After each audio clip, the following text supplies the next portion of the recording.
What's going on, guys? Down here on the floor in my closet, just going through my current collection, playing with knives, or at least some of my collection. I've got another case here of a bunch of Emersons and stuff. Neither one of these cases are completely full. In fact, I could argue I don't really need two. I should probably distill everything down to one case. I broke my rule. I think I said that in my last collection video of Striders. My rule was to have one case, and when I overfilled the case, that meant I had too many knives and I had to sell them. But I broke that rule, and I bought another case. Probably a bad idea, but I wanted to run through my automatic knives, current state of my automatic knife collection. And in fact, actually, maybe this is OTF automatic knives. That's what most of my autos are. I think I've got one side opening automatic here, and then maybe I got a side opening automatic in here that I could grab real quick while I'm talking on the phone before you guys completely lose interest. There we go. Yeah, we'll do all the automatics, or at least all the cool ones. So starting off, we have my Gerber Tonto Model 6, I believe. I paid extra for the XXL billboarding on the side. Just kidding, it comes that way. S30V, made in the US. It's kind of a cool, rough and tumble, no nonsense automatic knife. It's not the most refined. It doesn't fire as hard as some, or at least as fast as some. It fires hard. You can see my handshake there. But it's just a cool Tonto with an awesome oxide blade finish. Tough as nails. I still really like this one, which is why I have not sold it. It's big, it's beefy, and it's an automatic, and it's made here in the United States, so it's pretty dang cool in my opinion.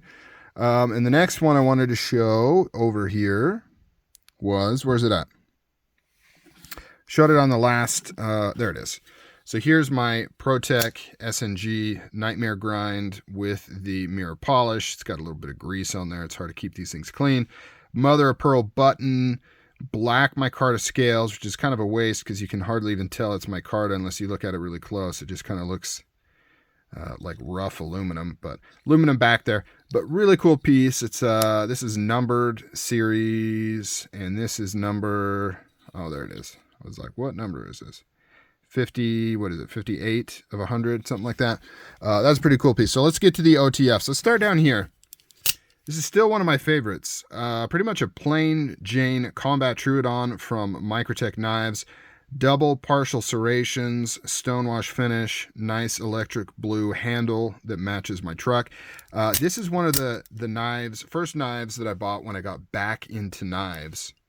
And it's still like one of my favorites. Like, nothing special about it. It's not limited edition or anything.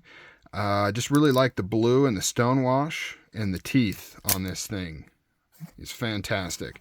Here is the Heretic Knives Cleric 2, also in electric blue, but this one has the black as well, Magna Cut blade.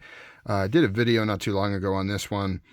Very long, so if you're saying what's my longest OTF, I think this is it, but it's pretty slender too. So I definitely have some that maybe aren't as long, but your definition of big kind of is different there. So yeah, insert joke. So this is Scarab 2, double-edged, full serrated on one side, stonewash blade. Really like this one. This one's pretty rare. You don't see this configuration around too often. I don't think they made a lot of these. They didn't go around too far. This isn't one you typically see, so that's why I've made sure to hold on to it. It's got a low number too. I think 21. Yeah, 21. So this is a cool piece. Absolutely love that one. And another Scarab 2. This one is the Shadow DLC. Full serrations. I love Emerson and Microtech's serrations are sick. This one's a little bit different because you can see this in two versions. Sometimes the serrations are DLC'd and sometimes they are not. I'm not sure what determines that. I don't know if this was an earlier version where they didn't DLC the serrations, or I don't know, certain batches they didn't. But this is one that doesn't have the DLC'd serrations, which I actually like. I think they look better when they kind of pop like that. They just look meaner and nastier. And before anybody complains about it being hard to sharpen, this isn't really a knife that you carry around for cutting tasks, right? This is for other serious business. And if you're doing that serious business and dulling your serrations, you must be in a very intense line of work, because you shouldn't have to deal with that. You know what I'm saying? Over here we got Heretic Knives, ROC. This is the battle-worn finish, or whatever they call it, on the handle here. Curved OTF, so cool. Apocalyptic stonewash blade. This one's sweet. I used to have a custom version of the ROC. I sold it, but I kept this one. This one's really cool. Really like it. Heretic Knives, Manticore X. This was a Smoky Mountain Knife Works exclusive with that carbon fiber. MagnaCut blade with that S-curve. Very, very cool. Super lightweight, super slick, super smooth. Really cool OTF on there. Piranha Knives Excalibur, based off of the famous Sand Shark. Similar internals, not the exact same, but the basic mechanics are the same. This one has stonewash blade, all black aluminum handle, has that Chris Reeve style pocket clip, or depending on who you ask. I've heard both. I've heard that Piranha Knives makes the clips for Chris Reeve, and then I've heard that Chris Reeve makes the clips for Piranha. And then I've heard that they both just source from the same location, which is something else. So I don't know, but it's basically the exact same clip as a Chris Reeve knife, and I've heard different stories as to why that is. This one has a really kind of cool, unique sound on the deployment. Awesome piece right there.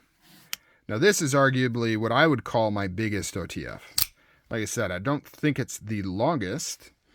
I believe this Cleric 2 is actually a little bit longer. Just barely. I mean, they are very, very close, but you can see this one has a much bigger and thicker blade. Look how thick that blade stock is. Look how big this handle is. This thing is a beast.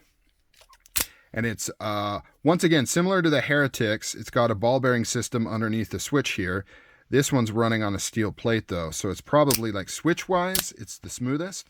And because this blade is so heavy, it hits really hard when you deploy it. It's a really cool kind of feeling. Super nice. If you haven't checked one of these out, I'd recommend you check it out. Guardian Tactical Recon Series. This is the biggest one, the 040. And they also make, I think this is the 040. And then I think they've got a 35, and they got 3 sizes. This is the biggest. We'll leave it at that. I forget the numbers.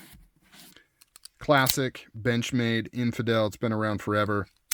Super, like, smooth deployment, but it also is a little weak on the spring tension. Like, when you fire this after firing these other ones, you're almost like, is this actually going to deploy? Top switch, though, which is really cool. It's been around forever. Iconic. It's up for debate whether this has been discontinued or not. I've heard different things. It's been on the official discontinued list, and then it hasn't been, but different variants have been, so I don't know. I've stated it's discontinued in the past, and people have yelled at me saying it's not, so who knows. But cool knife, nonetheless. Here we have the Hawk Deadlock Model C. This is an earlier version. In 2021, aluminum frame, carbon fiber inlays, titanium accents. Also, very cool sound on this one. Really, really cool. And that's it. Those are all the OTFs, or at least all the good OTFs, right? I've got some cheapies. I've got some Chinese knockoffs kicking around the house in boxes and stuff. But these are the ones that are cool, that I care about. Thanks for hanging out. Thanks for checking these out with me. I will talk to you guys on the next collection video.